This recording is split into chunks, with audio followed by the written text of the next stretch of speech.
Halo, Assalamualaikum warahmatullahi wabarakatuh. Jumpa lagi dengan saya, Freddy Sudaryanto. Seperti biasa, kasus Jalan Cagak Subang. Pagi ini saya akan membahas hal yang berkaitan dengan pengakuan Bapak Yosep. Apakah Bapak Yosep sudah mengatakan sejujurnya di hadapan penyidik pada saat di BAP? Pak Yosep pernah mengatakan bahwa saya akan buka semuanya di pengadilan nanti. Kenapa masih harus di pengadilan, Pak Yosep? Sekarang saja kita disampaikan. Kalau memang ini untuk suatu kebenaran, kalau memang ini untuk membuka tabir ini. Pak Yosep pernah mengatakan di dalam perbincangan dengan saya waktu itu bahwa tangkap si Danu, semua akan terbongkar. Itu yang dikatakan oleh Pak Yosep. Banyak kata-kata yang memang sedikit mengganjal atau sedikit membuat misteri daripada apa yang disampaikan oleh Pak Yosep. Kemudian Pak Yosep mengatakan bahwa ada kata-kata buah si malakama. Kemudian ada mengatakan juga bahwa sudah jatuh tertimpa tangga. Juga mengatakan juga ada hubungan emosional dengan para pelaku. Ini sebenarnya sudah menjadi clue dan menjadikan suatu petunjuk sebenarnya buat pihak penyidik terhadap Pak Yosep. Apakah ini sudah dikomprotir masalah-masalah ini dihadap kepada Pak Yosep? Tapi sekali lagi ini adalah hanya petunjuk, bukan suatu bukti. Tetapi minimal adalah bisa ditelusuri seperti apa yang dikatakan oleh Pak Yosep. Banyak sekali kata-kata Pak Yosep yang menjadikan misteri seperti itu.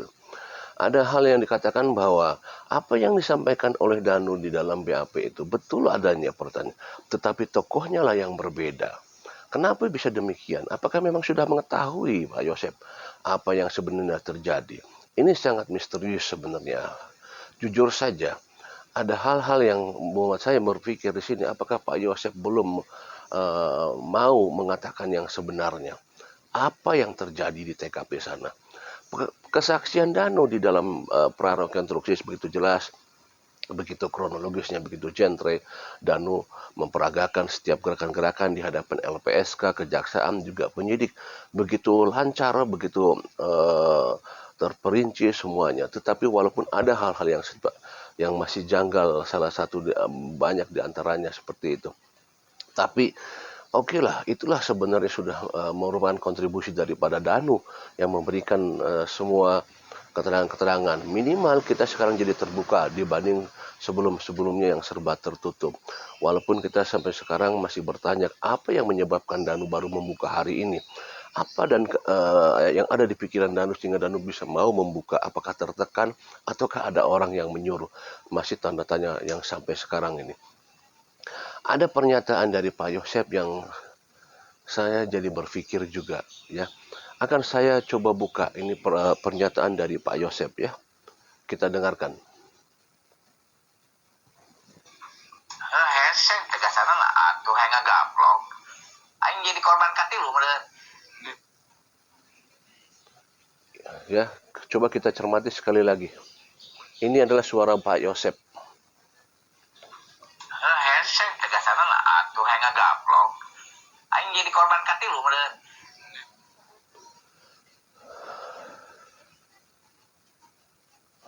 Sekali lagi. Hese tegasana lah atuh henga gaplok. Aing jadi korban katilu meureun. Hese. Tegasana lah atuh henga gaplok. Aing jadi korban katilu meureun. Hese ditegasan. Susah ditegasin. Susah ditegasin. Nanti akan menampar saya. Ntar saya jadi korban ketiga. Korban ketiga. Apakah ini ada hubungannya dengan kasus yang selama ini? Kasus pembunuhan ibu dan anak. Korban ketiga. Apakah korban ketiga adalah dalam artian setelah korban 1 dan 2? Korban 1 adalah Ibu Tuti, korban kedua adalah Teh Amelia almarhumah. Apakah seperti itu? Ya. Kalau dikerasin, maka dia akan menampar. Lantas siapa yang harus ditegasin oleh Pak Yosep? Dan siapa yang berani menampar Pak Yosep? Apakah ada orang yang berani menampar Pak Yosep? Dan apakah nanti jadi korban ketiga? Artinya bahwa ada seseorang yang punya keberanian untuk menampar Pak Yosep. Siapa dia?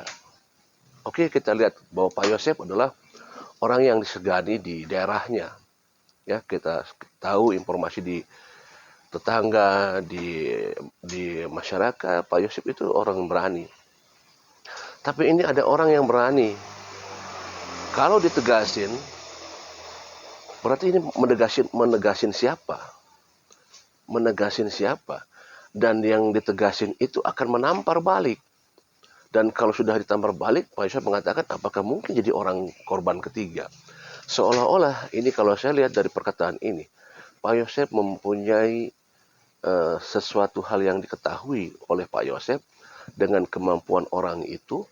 Pada saat orang itu dikerasin, maka dia akan balik menghantam dan berpikiran akankah mungkin jadi korban ketiga setelah Ibu Tuti dan Amelia.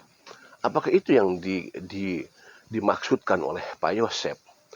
Ini menjadikan misteri buat saya. Apakah juga misteri buat Anda sekalian? Karena kata-kata ini mengandung makna yang sangat dalam, mengandung arti yang sangat dalam. Jika dikerasin, maka dia akan balik menampar. Dan kalau sudah menampar, maka Pak Yosef akan menjadi korban ketiga. Ungkapannya seperti itu. Luar biasa. Ini petunjuk sebenarnya dan bisa digali. Walaupun ini bukan suatu bukti, tetapi minimal ini bisa menjadikan petunjuk. Apa yang dimaksud dengan Pak Yosef mengatakan demikian? Kalau dikerasin, maka dia akan balik menampar.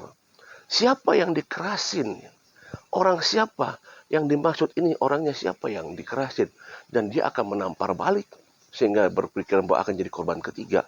Luar biasa.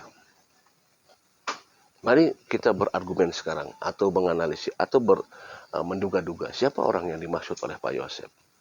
Apakah dia kalau misalkan dikerasin akan menampar balik? Berarti dia mempunyai suatu sikap yang sangat kalau begitu reaksi, overreaction ya. Jadi reaksi yang mungkin bisa membalik. Nah, ini jadi PR buat kita. Siapakah orang yang dimaksud oleh Pak Yosef? Sekali lagi kita dengarkan biar lebih jelas lagi ya.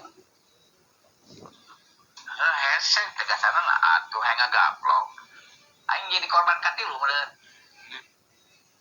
Lagi. Heseng tegasana lah atuh henga gaplok. Aing jadi korban katilu meureun.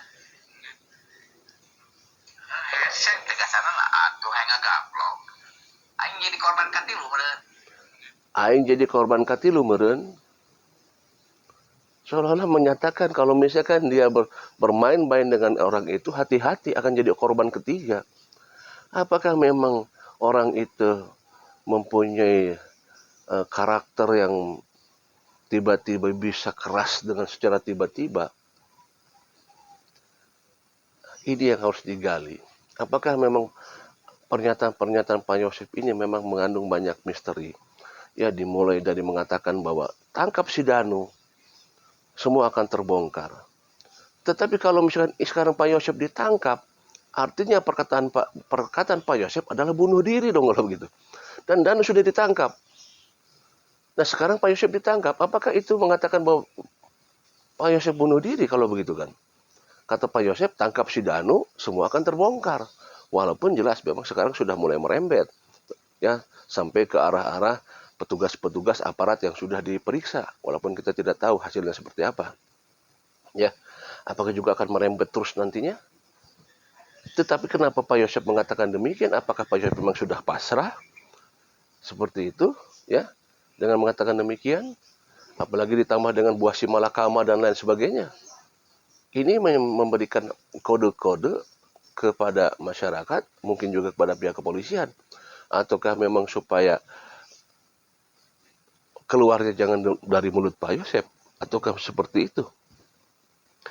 Tapi kalau lihat dari rekaman tadi, ini menandakan, mencirikan bahwa Pak Yosef seolah-olah, sekali lagi, seolah-olah ini baru praduga saya.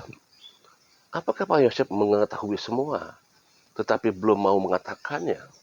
Apakah demikian? Sekali lagi ini baru dugaan-dugaan ya. Apakah mengetahui tetapi tidak mau mengatakannya, apalagi mengatakan bahwa perannya sama, tokohnya berbeda, atau memang sudah mengetahui? Ini misteri, sangat-sangat misteri. Demikian materi pagi ini. Assalamualaikum warahmatullahi wabarakatuh.